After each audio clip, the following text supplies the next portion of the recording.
그날 그때 나는. 이런 제목으로 말씀 보겠습니다. 우리 함께 말씀을 읽겠습니다. 예수를 잡아 끌고 대제사장의 집으로 들어갈새 베드로가 멀찍이 따라가니라. 사람들이 뜰 가운데 불을 피우고 함께 앉았는지라. 베드로도 그 가운데에 앉았더니 한 요종이 베드로의 불빛을 향하여 앉은 것을 보고 주목하여 이르되 이 사람도 그와 함께 있었느니라 하니, 베드로가 부인하여 이르되 이 여자여 내가 그를 알지 못하노라 하더라. 조금 후에 다른 사람이 보고 이르되 너도 그 도당이라 하거늘 베드로가 이르되 이 사람아 나는 아니로다 하더라. 한 시간쯤 있다가 또 한 사람이 장담하여 이르되 이는 갈릴리 사람이니 참으로 그와 함께 있었느니라. 베드로가 이르되 이 사람아 나는 내가 하는 말을 알지 못하노라. 아직 말하고 있을 때에 닭이 곧 울더라. 주께서 돌이켜 베드로를 보시니 베드로가 주의 말씀 곧 오늘 닭 울기 전에 내가 3번 나를 부인하리라 하심이 생각나서 밖에 나가서 심히 통곡하니라. 아멘. 그날 그때 나는이란 제목으로 함께 말씀 보길 원합니다. 우리가 고난주간 함께 보내고 있는데요, 어떤 분들에게는 새벽 기도에 나온 것 자체가 고난이다 라고 말씀하신 분도 있는 것 같습니다. 그래도 우리가 이 묵상의 시간들을 통해서 예수님의 십자가의 그 풍성한 은혜를 더욱 누리게 되기를 간절히 원합니다. 특별히 이 밤에 나오셨는데요, 이 시간이 더 그런 놀라운 은혜의 잔치의 시간 되기를 소망합니다. 우리가 고난 주간을 보낼 때 그런데 한 가지 유의의 점이 있다고 생각합니다. 그것은 우리가 이 고난 주간과 관련된 성경의 본문들을 묵상하면서 그 안에 등장하고 있는 인물들의 이야기를 너무 익숙하게 듣는 태도들, 이것을 좀 경계해야 하지 않을까 생각해 보았습니다. 혹시 너무 자연스럽게 이렇게 생각하고 계시지 않습니까? 아 그래, 베드로가 예수님을 부인했었지, 이런 나쁜 놈. 어휴, 저런 성난 무리들이 예수님 막 십자가에 못 박으라고 아우성 쳤었지. 야, 이런 나쁜 사람들. 야, 가룟 유다는 심지어 예수님을 배반했네. 그것도 음삼십냥에. 야, 이런 배신자. 이렇게 예수님의 주변에 나타나는 인물들을 마치 영화 보듯이 보는 거죠. 그 장면 밖에 서서 우리가 관찰자 입장이 돼가지고 평가하면서 익숙하게 보는 것입니다. 그러면서 한편으로 이렇게 생각하는 거죠. 야, 다들 너무한다. 나라면 저 정도는 아니었을 것 같은데, 혹시 은연중에 우리가 이렇게 생각하고 있지 않은지 한번 생각해보고 돌아봤으면 좋겠습니다. 한번 오늘 상상해 보실까요? 같이 한번. 만약에 우리가 그날 그때 그 자리에 있었다면 어땠을까? 우리 같이 한번 상상해 보는 시간이 되었으면 좋겠습니다. 나는 과연 예수님 곁에 끝까지 남아 있었을까요? 아니면 조금 떨어져서 멀리서 상황을 지켜보고 있었을까요? 어쩌면 나도 예수님을 부인하고 외면하고 밀어내진 않았을까? 한번 상상해 보았으면 좋겠습니다. 사랑하는 성도님들, 복음서의 말씀들은 우리를 그저 편안한 자리에 내버려 두지 않습니다. 우리가 관찰자의 자리에서 영화 관람하듯 이 말씀들을 보라고 내두지 않습니다. 우리를 어떻게 하죠? 베드로의 자리로 끌어다 앉힙니다. 성난 군중의 자리에 우리가 함께 앉게 만듭니다. 심지어 유다의 자리에도 우리가 내려가도록 우리를 끌고 있습니다. 이곳에 기록된 사건들은 사실 우리 한 사람 한 사람이 하나님 앞에 어떤 자들인지를 다 폭로하고 있는 것이죠. 이 시간 그래서 베드로의 이야기, 가룟 유다의 이야기, 성난 군중의 이야기를 통해서 우리가 함께 우리 자신 한번 살펴보았으면 좋겠습니다. 바라기는 성령님께서 우리의 어둠들을 더 밝히 조명하여 주시기를 간절히 원합니다. 먼저는 베드로와 함께 살펴보려고 합니다. 베드로는 그냥 예수님을 부인하고 떠난 사람이 아니었었습니다. 베드로는 어떻게 했었죠? 멀찍이 예수님을 따르긴 하는데 멀찍이 따르다가 결국 부인해 버렸습니다. 예수님을 따르기는 따랐었죠. 하지만 성경은 강조하고 있습니다. 그를 어떻게 해요? 멀찍이 따라갔다고 성경은 말씀합니다. 우리 누가복음 22장 54절을 한 번 더 같이 읽겠습니다. 예수를 잡아 끌고 대제사장의 집으로 들어갈새 베드로가 어떻게 해요? 멀찍이 따라가니라. 예수님께서 밤새 감난산에서 피땀 흘리면서 기도하지 않으셨습니까? 그때 예수님을 잡으려고 대제사장들과 경비들과 장로들이 찾아왔습니다. 제자들과 한 차례 신랑이가 있었었죠. 예수님은 그때 자신을 그들에게 넘겨주실 것을 예수님께서 허락을 하십니다. 그래서 이제 그들이 예수님을 잡아 끌고 가게 되죠. 그때 베드로가 어떻게 했습니까? 막 도망가지 않습니다. 막 칼을 뽑고 막 난리쳤었죠. 근데 예수님이 잡히시니까 이젠 베드로가 어떻게 합니까? 예수님이 버리지는 않는데 따라가긴 따라갑니다. 근데 어떻게 따라간다고요? 멀찍이 서서 예수님을 볼 듯 말 듯 이렇게 따라가고 있습니다. 베드로가 지금 예수님을 사랑하지 않는 것이 결코 아닙니다. 조금 전만 해도 칼을 빼들고 예수님을 지키려고 하지 않았었습니까? 하지만 지금은 거리를 멀찍이 두고 따라가고 있습니다. 왜 그랬을까요? 왜 그랬을 것 같으신가요? 네, 저는 무섭겠다. 나도 잡히면 어떡해? 나까지 괜히 끌려가면 어떡해? 베드로가 지금 상황이 역전된 것을 명확하게 파악했던 것이죠. 조금 전까지만 해도 예수님이 어떤 존재였습니까? 이스라엘의 가장 슈퍼스타, 가장 핫한 인물이었습니다. 곧 예수님이 이제 다윗의 왕국을 재건하시겠구나, 모두가 기대하고 있었습니다. 근데 지금 예수님께서 마치 죄인이 된 것처럼 힘없이 끌려가고 계십니다. 와, 상황이 뒤바뀌었구나. 나도 지금 저기 따라갔다가는 큰일 날 수 있겠다. 베드로가 직감했던 것 같습니다. 그래서 예수님을 따라가긴 하지만 멀찍이, 잡힐 듯 말 듯한 거리. 제가 멀찍이가 어느 정도 거리일까 생각해 봤습니다. 한 10m일까?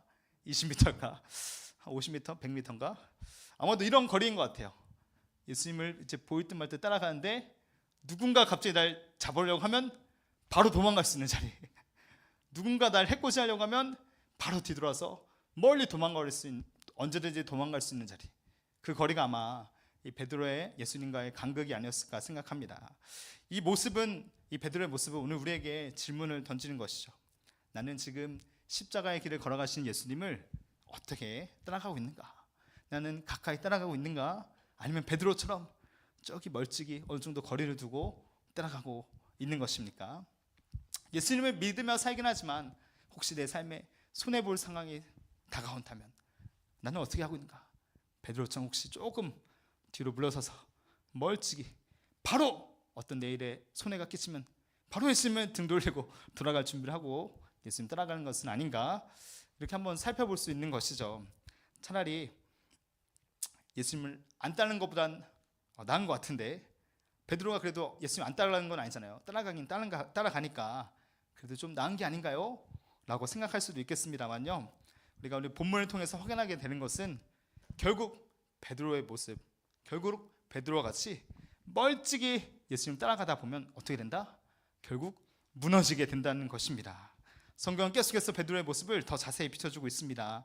22장 55절 말씀인데 같이 한번 읽어보겠습니다. 사람들이 뜰 가운데 불을 피우고 함께 앉았는지라 베드로도 그 가운데 앉아있더니. 지금 베드로가 어디 앉아있습니까? 예수님 따라가는 그 가까이 있지 않고 좀 멀리 떨어져서 예수님을 잡아온 그 무리들과 함께 지금 불볕을 쬐고 같이 앉아있습니다. 이 장면 한번 상상해 보십시오. 예루살렘은 해발 780m가 되는 고산지대에 있습니다. 지금 이때 4월쯤이니까 예루살렘은 당시 밤이 되면 추웠던 것이죠. 이 추위 가운데 예수님이 대제사장 가야바의 집에서 신문을 당하고 계십니다. 조롱을 당하고 계십니다. 근데 지금 바깥들에서는 어떤 일이 일어나고 있습니까? 그 예수님을 끌고 온 자들이 그 불을 켜놓고 추우니까 따뜻하게 불볕을 쬐고 앉아 있는 것이죠. 한번 제가 그려봐 달라고 했는데 잘 안 보이네요. 네, 어떻게 불볕을 쬐고 있습니다. 베드로도 그 불가에, 그 무리 사이에 은근슬쩍 끼어가지고 추우니까 이렇게 마음이 근심되고 예수님 어떻게 되셨을까? 마음이 너무 무겁지만 어쨌든 지금 그 무리 사이에 껴가지고 몸을 녹이고 있는 것이죠. 이 베드로의 모습이 우리에게 준 메시지가 있지 않습니까? 사실 사람이 어느 자리에 그가 편하게 가서 앉아 있느냐, 어떤 자리를 선호하느냐, 그 모습을 통해서 그 사람의 마음에 실상이 드러난다는 것이죠. 우리의 마음은 어떻습니까? 어디에 앉아 있습니까? 우리가 여전히 교회에는 와 있지만 혹시 내 마음은 여전히 저 세상에 차려놓은 저 따뜻한 그 불볕가에 같이 앉아 있고자 하지 않습니까? 예수님을 따른다고는 하지만 사실은 예수님이 저기 멀찍이 있는, 예수님 없어도 괜찮고 따뜻하고 좀 좋아 보이는 자리, 그 자리를 여전히 선호하고 있지는 않습니까? 예수님 차가운 조롱 가운데 계시는데 어쨌든 베드로는 지금 따뜻한 불가 가운데 있습니다. 이제 사건이 점점 더 깊어지고 있습니다. 우리 56절 말씀인데요, 같이 한 목소리 읽어보겠습니다. 한 요종이 베드로의 불빛을 향하여 앉은 것을 보고 주목하려 이르되 이 사람도 그와 함께 있었느니라 하니, 한 요종이 베드로를 발견했습니다. 당시 요종은 어떤 사람입니까? 당시 지중해 세계에서 가장 지위가 낮은 사람 중에 한 명입니다. 보잘것없는 신분 중에 한 사람이 베드로를 발견했었던 것이죠. 베드로, 이 사람, 당신도, 이 사람도 그와 함께 예수와 함께 있었던 잔데 그 가장 미천한 신분이라고 여겨진 그 사람이 베드로를 지목했습니다. 베드로는 수치스러웠을 법도 한데 베드로가 어떻게 반응합니까? 57절입니다. 50절 말씀 같이 읽겠습니다. 베드로가 부인하여 이르되 이 여자여 내가 그를 알지 못하노라 하더라. 단호하게 얘기합니다. 이 여자요, 난 그를 몰라. 베드로는 처음 이제 예수님을 부인하게 된 것이죠. 처음엔 비교적 단순하게 부인합니다. 난 예수를 모른다 이렇게 고백하고 있습니다. 근데 베드로의 무너짐은 여기서 끝이 아니지 않습니까? 58절로 이어지고 있습니다. 조금 후에 다른 사람이 보고 이르되 너도 그 도당이다 하거늘 베드로가 이르되 이 사람아 나는 아니로다. 베드로의 두 번째 부인이 이어지죠. 이제 더 그 부인이 점증되기 시작합니다. 그냥 예수님만 몰라요 한 게 아니죠. 무엇을 부인합니까? 나는 그 무리에 속하지 않았었습니다. 제자 공동체, 자기가 몸담았었던 그 공동체도 부인하게 되는 것입니다. 그리고 세 번째로 베드로의 부인이 이어지고 있습니다. 우리 59절, 60절 말씀을 같이 읽겠습니다. 한 시간쯤 있다가 또 한 사람이 장담하여 이르되 이는 갈릴리 사람이니 참으로 그와 함께 있었느니라. 베드로가 이르되 이 사람아 나는 내가 하는 말을 알지 못하노라. 아직 말하고 있을 때에 닭이 곧 울더라. 아멘. 성도님들, 이 흐름이 어떻게 하고 있습니까? 베드로의 부인하는 것이 점차 가증되고 있죠. 처음에는 그저 나 예수님 몰라요 했었습니다. 두 번째는 나 그런 공동체에 속했던 적이 없습니다 얘기하고 있습니다. 마지막에는 자기의 정체성마저 부인하고 있는 것이죠. 난 갈릴리 출신이 아닙니다. 자기 정체성도 다 부인하게 됩니다. 결국 자기 자신을 부인하는 데까지 베드로의 부인이 이어지게 됩니다. 마치 죄가 이와 같지 않습니까? 점점 깊어지는 특성이 있는 것이죠. 한 번 부인하는 것으로 끝나고 있지 않습니다. 예수님을 부인하는 것이 더 깊어지고 있습니다. 자신의 삶마저, 자신의 공동체마저 부인하고 있습니다. 혹시 우리에게는 이런 베드로와 같은 모습이 없을까요? 그리스도를 부인하는 모습이 전혀 없습니까? 처음에는 작게 타협했는데 점점 삶 속에서 더 깊어지는 죄악들 말입니다. 혹시 예수님을 부인하고 부정하는 일들이 내 삶의 선택들 가운데 하나 둘 더 자연스럽게 일어나고 있지는 않으십니까? 사랑하는 성도님들, 베드로의 모습을 볼 때 우리가 한 영역에서 예수님을 인정하지 않고 부인하기 시작한다면 그것은 결국 점점 더 산 가운데 확장되어진다는 것이죠. 더 나아가서는 내 자신까지 믿음을 완전히 부정하기까지 이르게 된다는 것입니다. 수제자였던 베드로가, 인정받던 제자였던 베드로가 무너지게 되었습니다. 이때 성경은 아주 결정적인 장면을 우리에게 보여주고 있습니다. 61절 말씀을 함께 읽겠습니다. 주께서 돌이켜 베드로를 보시니 베드로가 주의 말씀 곧 닭 울기 전에 내가 3번 나를 부인하려 하심이 생각나서 예수님을 부인하고 모든 것을 자기 자신마저 부인한 그때 예수님이 어떻게 하셨습니까? 훅 돌아서 베드로를 바라보셨습니다. 베드로가 예수님과 눈이 마주쳤던 거죠. 그 베드로가 마주친 예수님의 눈동자가 베드로에게 모든 것을 말해주고 계셨습니다. 누가복음에서 이 돌이키다라는 단어를 쓸 때는요, 예수님께서 청중을 꾸짖으시거나 훈계하실 때 이 돌이키다라는 단어를 쓰고 있습니다. 지금 예수님께서 뒤돌아보셔서 베드로를 보셨다는 것은 베드로를 훈계하는 의미로 누가가 기술을 하고 있는 것이죠. 앞선 말씀 누가복음 22장 34절에서 예수님이 베드로에게 하셨던 말씀이 있습니다. 이것이 성취되는 것이죠. 내가 오늘 닭 울기 전에 3번 나를 부인할 것이다. 그때 베드로는 어떻게 했습니까? 말로는 내가 주님과 함께 오게도 가겠습니다. 내 주님과 함께 난 죽을 수도 있습니다. 막 그렇게 호언장담했었던 우리 열정적인 수제자 베드로였었습니다. 근데 지금 예수께서 그때 예언하신 그대로 베드로는 주님을 3번 부인하게 됐습니다. 완전히 부정하게 되었습니다. 심지어 그의 공동체마저, 그의 정체성마저 완전히 무너져 내린 그 상태에 이르게 되었습니다. 그 완전히 실패한 그 순간에 예수님께서 베드로를 바라보셨던 것이죠. 베드로야, 그랬구나. 베드로야, 너가 무너졌구나. 이윽고 베드로와 눈이 마주치셨습니다. 멀찍이서 몇 미터인지 모르겠지만 100미터이든지 200미터이든지 베드로는 예수님의 눈동자를 정확히 봤을 것 같습니다. 예수님이 나를 아시는구나. 내가 정말 예수님 말대로 주님을 부인했구나. 그리고 주체하지 못하고 베드로가 어떻게 합니까? 바로 행동을 취하죠. 62절 말씀에 보니까 베드로가 그 이리로 밖에 나가서 심히 통곡했다고 합니다. 베드로가 자기 현실을 직시한 것이죠. 야, 내가 그동안 예수님 따른다고 고백하면서 이렇게 열심히 3년간 따랐는데 사실 나는 예수님의 참뜻을 따르는 게 아니었었구나. 나는 예수님의 가는 길을 부정하고 있었었구나.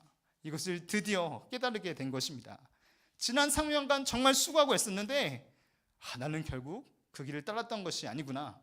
이것을 깨닫고 절규하고 통곡하는 게 아니겠습니까? 이런 나의 모습, 이런 내 못난 모습, 이런 나의 거짓된 모습, 예수님이 바라보신 것이죠. 그런 베드로의 모습을 내가 안다라고 주께서 바라보고 계셨던 것입니다. 베드로는 그 예수님의 눈빛 앞에서 너무도 괴롭지 않았을까요? 너무 고통스럽지 않았을까요? 자신의 이런 거짓됨이 너무도 비참하지 않았을까요? 그래서 그는 견디기 어려웠던 것 같습니다. 그 자리로 뛰쳐나가서 심히 통곡하면서 울었다고 성경은 기록하고 있는 것이죠. 저도 저의 잘못이 드러나면 그것을 너무도 수치스럽고 부끄러워서 막 숨기고 싶습니다. 어렸을 때 학교에서 비밀인데 제가 건전지를 하나 훔친 다음에 하나 없어졌는데 그 선생님이 누가 없어졌냐 찾았는데 제가 끝까지 입을 다물었습니다. 왜냐하면 들통나면 너무 부끄러울 것 같아서. 그런데 베드로는 지금 자신의 수치가 그냥 다 폭로되었는데 그것을 가장 사랑하는 예수님이 아셨다는 것이죠. 베드로는 너무도 부끄럽고 절망스럽고 수치스러웠던 것입니다. 그런데 한편으로 오늘 베드로에게 일어난 이 무너짐의 사건, 이것은 사실 베드로에게는 축복의 시간으로 작용한 것을 우리가 말씀을 통해 보게 됩니다. 왜냐하면 이러한 무너짐이 있어야 비로소 거기서부터 하나님이 회복하시는 일이 시작되기 때문입니다. 훗날 베드로가 어떻게 됩니까? 그는 성령의 감령 이후에 교회의 지도자가 됩니다. 훗날 교회로 지도자로 서게 될 이 베드로는 지금 주님 앞에서 철저히 깨어지는 중입니다. 하나님께서는 당신이 사용하신 사람을 먼저 철저히 깨뜨리시는 것이죠. 베드로는 지금 통곡하는 동시에 하나님 앞에서 철저히 깨어지는 동시에 그 안에서 돌이킴이 동시에 일어나고 있는 것입니다. 그 안에서부터 하나님을 향한 회개가, 그리스도를 향한 회개가 동시에 일어나고 있는 것이죠. 회개가 뭐 억지로 한다고 뭐 됩니까? 수련회 막 청소년들 들어가서 회개해! 막 부르시죠! 한다고 해서 막 억지로 되지는 않더라고요. 언제 회개가 일어나냐? 베드로처럼 예수 그리스도의 시선을 마주했을 때, 나를 보시는, 나를 있는 그대로 아시는 예수 그리스도의 시선이 나에게 향할 때, 주님 앞에서 나에게 비참함이 어떤지, 나의 실제 모습이 어떤지 완전히 까발려질 때, 그때 비로소 회개 고백이 터져나오게 되는 것 같습니다. 사랑하는 성도님들, 우리가 고난주간을 보내고 있습니다. 베드로를 바라보셨던 그 예수 그리스도의 시선 앞에 우리가 함께 서게 되기를 축복드립니다. 혹시 마음이 무뎌져 계시지는 않으신가요? 인생의 앞길을 계획하면서 여러 가지 플랜을 계획하면서 혹시 예수님을 부정하고 계시지는 않습니까? 직장에서든지 가정에서든지 혹은 어떤 삶의 자리에서든지 마음이 무감각한 가운데 계시지는 않으십니까? 우리가 이 밤에 예수 그리스도의 시선 앞에 다시 서기를 간절히 소망합니다. 하나님께서 회복을 주실 때는 먼저 우리의 실상을 다 드러내는 것이죠. 베드로처럼 철저하게 무너지게 하십니다. 주님을 부정하는 우리 안에 깊은 그 비참함을 보게 하시는 것이죠. 그 비참함 속에서 나를 인정하고 깨어지고 절규하고 통곡할 때 주님께서 우리를 다시 건져서 살려내시는 것입니다. 골고다의 그날 우리가 만약에 그 자리에 있었다면 저도 베드로랑 비슷했을 거라 생각합니다. 예수님 따라가고 싶은데 무서워서 차마 같이 따라가지 못한 것이죠. 저는 결코 강한 사람이 아닙니다. 예수님, 저도 두려움 앞에서 넘어지는 그런 사람입니다. 저도 베드로와 똑같은 사람입니다. 저는 이런 고백을 하게 되더라고요. 그런데 그날 그 자리에 있었던 사람은 베드로만이 아니었던 것이죠. 다른 사람도 한번 살펴보고 싶습니다. 군중들과 유다가 또한 기록되고 있습니다. 그들은 다른 방식으로 모두 예수님을 버리고 있습니다. 군중들도 있었고 유다도 있었고 다 예수님을 버리게 되는 것이죠. 종교 지도자들에게 충동당한 무리들이 있었죠. 군중들은 어땠습니까? 무죄한 예수 그리스도를 버리고 저 죄인인 바라바를 선택했습니다. 누가복음 23장에서 예수님은 빌라도 앞에 서십니다. 빌라도는 예수님을 신분하고는 이렇게 고백하죠. 나는 이 사람에게 아무런 죄도 찾지 못했습니다. 그리고 빌라도는 그저 몇 대 때리고 예수님 풀어주고자 했습니다. 근데 그때 그 앞에 있었던 무리들이 이렇게 외칩니다. 누가복음 23장 18절 말씀입니다. 우리 다 같이 읽겠습니다. 무리가 일제히 소리를 질러 이르되 이 사람을 없이 하고 바라바를 우리에게 놓아주소서 하니. 아멘. 우리가 이미 새벽을 살펴보고 있듯이요, 이 장면은 참 충격적이기도 합니다. 죄가 없으신 하나님의 아들이신 예수 그리스도가 이쪽 한쪽에 버젓이 서 계십니다. 그리고 다른 한쪽에는 아버지의 아들이라는 이름을 가진 자 바라바, 즉 사람의 아들인 바라바가 반란과 살인 때문에 한쪽에 붙잡혀 있었습니다. 사람들이 어떻게 했다고요? 저도 내곰 목사님 따라서 영감 배웠습니다. 예수를 버리고 바라바를 놓아라. 예수를 버려라. 예수를 버리고 바라바를 풀어달라. 아우성치고 있습니다. 그 빌라도의 경례가 어떻게 했습니까? 수많은 사람들, 인파들이 예수를 버리라고 외치고 있는데 정말로 어떤 엄청난 집단 군중 심리가 작동하고 있었던 것이죠. 며칠 전까지만 해도 그리스도께서 나귀를 타고 예루살렘에 입성하실 때 종려나무 가지 들고 호산나 호산나 다윗의 자손이여 우리를 구원하소서 했었던 그 수많은 무리들이 돌변해 버렸습니다. 물론 종교 지도자들이 그들을 뒤에서 충동질했었기 때문도 있었겠지만 결국 이 무리들도 그들 안에 예수님을 향한 큰 실망이 있었던 것이죠. 자신들의 기대가 무너진 경험을 했었던 것입니다. 그래서 이렇게 더욱 성내고 있는 것이죠. 드디어 이제 이 로마의 압제에서 구제해 줄 왕이 예루살렘에 왔구나. 그래서 기대하고 환영하고 소리 질렀는데 지금 어떻습니까? 저 로마의 빌라도 앞에서 그저 무력하게 붙잡혀 있습니다. 군중은 저 예수 그리스도라는 자의 모습을 보면서 일종의 충격과 배신감을 느꼈던 것입니다. 차라리 그럴 바에는 저 밀란을 일으킨 바나바가 더 낫겠다. 야, 차라리 바나바가 일으킨 그 혁명이, 밀란이 우리가 원하는 혁명에 더 가깝겠다 하면서 바나바를 풀어내라 이렇게 요동하는 것 아니겠습니까? 이제 군중에게는 누가 진짜 의로운 자냐 이런 것은 전혀 중요하지 않습니다. 그들에게 더 이상 진실이 중요하지 않습니다. 그들은 진리를 버리고 그저 자기의 욕망을 더 씌우고 있습니다. 그들의 욕망은 예수 그리스도의 십자가에 못 박는 것이었습니다. 만약 우리가 그 자리에 있었다면 우리는 어땠을까요? 우리는 입 다물고 아닌데 예수님 의로우신 분인데 바나바가 잡혀야 되는데 예수님 풀려나는데 그랬을까? 한번 상상해 보았으면 좋겠습니다. 어쩌면 내 감정 때문에, 내 자존심 때문에, 어떤 내가 바랬었던 이익들 때문에 어쩌면 저는 그랬을 것 같아요. 저도 무리와 함께 야, 예수를 못 박아라. 차라리 바나바가 낫다. 바나바를 풀어내라. 저도 그런 군중 심리에 휩싸여서 이렇게 소리 질렀을 수도 있을 것 같습니다. 누가복음 23장 21절 말씀입니다. 그들은 소리 질러 이르되 그를 십자가에 못 박게 하소서, 십자가에 못 박게 하소서 하는지라 소리 질렀습니다. 반복해서 예수를 십자가에 못 박아라, 예수를 십자가에 못 박아라, 예수를 십자가에 못 박아라 이런 외침이 울려 퍼졌습니다. 지금은 바라바를 풀어주라. 차라리 예수님 말고 바라바를 풀어주라. 이 말은 즉 예수님 말고 내가 원하는 것을 선택하겠다 그것이 아닙니까? 지금은 내가 순종하기보다 그래 내 삶에 편해 보이는 길로 가겠다. 지금은 진리이신 주님을 선택하기보다 우선 나를 지키는 선택, 우리를 지키는 선택을 하겠다. 이런 태도로 우리도 있지 않았을까요? 길과 진리이신 예수님을 외면하는 것, 사실 예수 그리스도를 십자가에 못 박으라 외친 저 군중들의 태도와 크게 다르지 않다는 것입니다. 우리가 정직하게 우리 안에 혹 이런 모습은 있지 않은지 돌이켜보길 소망합니다. 과연 나는 저 군중들의 외침과는 다른 삶을 살아가고 있는 것일까? 성령께서 우리의 마음을 밝히 드러내 주시기를 간절히 소망합니다. 한 사람을 더 살펴보기 원합니다. 그는 바로 가롯 유다입니다. 유다는 어떻게 했습니까? 예수 그리스도를 자기 방식대로 이용하려 했었던 사람입니다. 우리는 유다면 먼저 배신자라는 이미지가 먼저 떠오르죠. 야, 그 돈 몇 푼 때문에 배신했지. 물론 30냥은 큰 돈이죠. 중요한 요소입니다. 하지만 그 30냥 때문에 가룟 유다의 모든 행동이 다 설명되지는 않습니다. 단순히 가룟 유다가 악한 사람, 나빴던 사람이 아닌 것입니다. 그도 한때는 예수님을 진심으로 따랐었던 제자 중에 한 사람이었습니다. 3년 동안 예수님과 함께 머물고 먹고 마시면서 그 말씀을 열심히 들었습니다. 예수님이 행하시는 기적도 보았습니다. 근데 그 안에 큰 문제가 계속해서 자리 잡고 있었던 것이죠. 무엇일까요? 예수님을 사랑하긴 했지만 문제는 유다가 예수님을 자기가 원하는 방식대로 사용하고 싶었던 것입니다. 예수님이 내가 원하는 방식대로 일하여 주시기를 그가 간절히 바라왔었던 것입니다. 유다 또한 메시아는 이래야 한다는 그 강력한 이미지가 확고하게 있었던 것이죠. 예수님이 곧 다윗의 나라를 다시 일으키실 거야. 로마를 무너뜨리실 거야.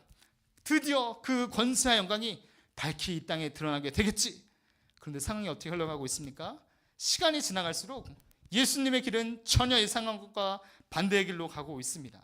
예수님은 권력을 잡으려 하지 않으셨습니다.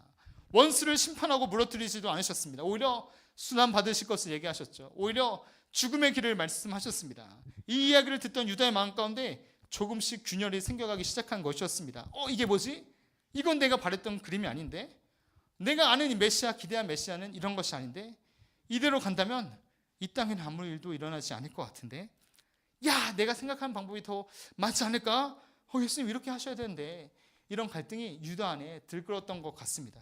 그리고 결국 그가 고민하다가 은 30냥에 예수 그리스도를 넘겨주게 되죠. 혹시 유다가 이런 계산을 했던 것이 아닐까요? 예수님이 이렇게 팔아버리면 예수님이 화가 나시든지 어떻게 하셔가지고 드디어 예수님께서 다 무너뜨리시고 권능을 드러내지 않으실까? 혹시 그런 계산이 유다의 행동 가운데 깔려있지 않았을까 상상도 해봅니다. 하지만 어쨌든 간 이런 유다의 선택은 결국 하나님의 뜻을 따른 것이 아니었었습니다. 그냥 자기가 옳다고 여기는 것, 자기의 뜻을 밀어붙이는 선택이었었던 것이죠. 사랑하는 성도님들, 가론 유다도 예수님을 미워해서 배신했던 것이 아닙니다. 예수님의 모습이 내가 원하던 모습과 달랐기 때문에 예수 그리스도를 팔아 넘긴 것입니다. 우리의 모습은 어떻습니까? 우리가 수없이 많이 찬양의 가사들을 통해서, 기도의 고백들을 통해서 예수님 따르기를 원합니다. 절대 뒤돌아서지 않으리, 이런 많은 고백들을 하고 있습니다. 근데 만약 예수님께서 내가 원하는 방향으로만 역사하기를 꿈꾼다면 문제가 심각해지기 시작하는 것이죠. 유다의 문제는 이것이었습니다. 하나님의 일을 하고 싶기는 한데 정작 하나님의 일하시는 그 방식대로 나도 일하기는 원하지 않았던 것입니다. 마태복음 27장 3절 말씀을 보십시오. 유다가 스스로 뉘우쳤다고 합니다. 사실 이것은 회개를 말하기보다는 그냥 후회했다는 것이죠. 내가 잘못했구나. 잘못했다는 것을 인정했다는 것입니다. 그래서 유다는 은 30냥을 다시 돌려주고자 합니다. 하지만 결국 유다는 다시 돌아오지 않게 되죠. 마태복음 27장 5절 말씀입니다. 유다가 은을 성소에 던져넣고 물러가서 스스로 목매어 죽은지라. 여기서 우리는 베드로와 유다의 차이점을 발견하게 됩니다. 유다는 후회는 했습니다. 잘못을 깨닫기는 했습니다. 하지만 어떻게 했습니까? 회개가 없었습니다. 메타노이아, 돌이킴이 없었던 것입니다. 베드로도 무너졌었고요, 유다도 무너졌었습니다. 하지만 베드로는 무너진 이후에 어떻게 했습니까? 절망하고 절규하면서 그리스도의 시선 앞에서 통곡했습니다. 주님, 잘못했습니다. 주님, 제가 죄인입니다. 주님, 제가 어떻게 해야 될까요? 이 수치 가운데 하나님께 돌이키는 과정을 겪고 있었습니다. 하지만 유다는 어땠습니까? 그저 실패한 가운데, 절망 가운데 그냥 머물렀었던 것이죠. 사랑하는 성도님들, 우리 삶에 실패나 좌절, 수치는 일어날 수가 있습니다. 충분히 일어날 수 있습니다. 우리 삶 가운데 무너짐은 언제든지 찾아올 수가 있습니다. 하지만 결코 실패나 좌절이나 무너짐이 문제는 아닌 것입니다. 정말 중요한 것은 무너진 그 이후에 우리가 어디를 바라보느냐, 어디로 나아가느냐가 중요한 것이죠. 지금 우리는 어느 곳을 향해 달려가고 있습니까? 베드로처럼 주님의 시선 앞에서 나의 연약함을 깨닫고 다시 주님이 가신 그 십자가로 나아가고 계십니까? 아니면 유다처럼 그저 내가 잘못하겠네, 내 인생이 왜 그럴까, 깊은 정죄의 구덩이에서 그저 머물고 계십니까? 이제 우리는 이 세 가지 인물 군상들을 살펴보았습니다. 어떠십니까? 그때 그들과 과연 내가 다른가? 저는 그렇게 말할 수 없는 것 같습니다. 저도 베드로처럼 이 죽음처럼 느껴지는 두려움 앞에서 무너지는 사람이기 때문입니다. 마치 성당 군주처럼 진리를 먼저 선택하기보다 내 앞선 욕망을, 안위를 선택하는 사람인 것이죠. 마치 나도 유다처럼 내가 상상으로 만들어낸 예수님, 내가 상상으로 만들어낸 기독교를 쫓아가는 사람이었던 것입니다. 그런데 사랑하는 성도님들, 복음의 능력이 바로 이 지점에 있습니다. 복음의 능력이 이곳에서 역사하는 것이죠. 예수 그리스도께서는 그럼에도 불구하고 십자가의 길로 나아가셨습니다. 예수님께서는 이미 이들 모두의 넘어짐을 다 알고 계셨습니다. 누가복음 22장 34절에서 예수님께서 말씀하셨죠. 베드로가 닭이 울기 전에 3번 나를 부인할 것이다. 이미 베드로의 무너질 것을 알고 계셨습니다. 예수님께서는 결코 저와 여러분의 실체를 모르지 아니하십니다. 우리의 연약함을 모르지 않으십니다. 제자들이 흩어 도망칠 것을 모르지 않으셨습니다. 군중이 십자가 처형을 선포할 것을 모르지 않으셨습니다. 유다가 배신할 것을 모르지 않으셨습니다. 그럼에도 불구하고 예수님은 자신에게 주어진 그 십자가의 길을 멈추지 않으셨습니다. 도망가지 않으셨습니다. 우리 모두의 비참함과 비굴함과 배신을 아심에도 불구하고 묵묵히 비아 돌로로사 그 골고다의 길을 올라가셨습니다. 무죄하신 그리스도께서 우리의 죄인의 자리 가운데 서신 것입니다. 범죄한 바라바는 풀려나고 의로우신 예수님이 대신 묶이셨습니다. 바라바는 살아나고 예수님은 죽음의 자리로 나아가셨습니다.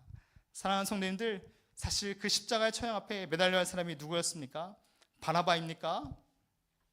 아니요, 바로 저입니다. 바로 우리들입니다. 그 십자가의 형틀에 그 수치의 자리에 못 박혀야 할 사람은 베드로와 군중 바라바 그리고 오늘의 우리들인 것입니다. 그런데 바로 예수님께서 그 우리의 무너짐의 자리, 그 수치의 자리, 그 도통의 자리 가운데 대신 서셨다는 것이죠.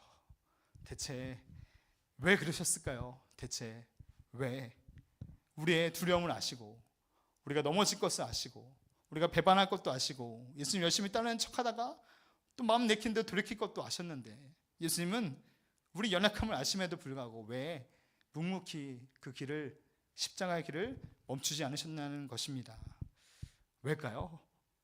잘 모르겠습니다. 사실 네, 아시면 알려주십시오. 그냥 제가 표현할 수 있는 방법은 사랑밖에 없다. 제가 아는 범위에서는 사랑 말고는 표현할 방법이 없는 것 같습니다.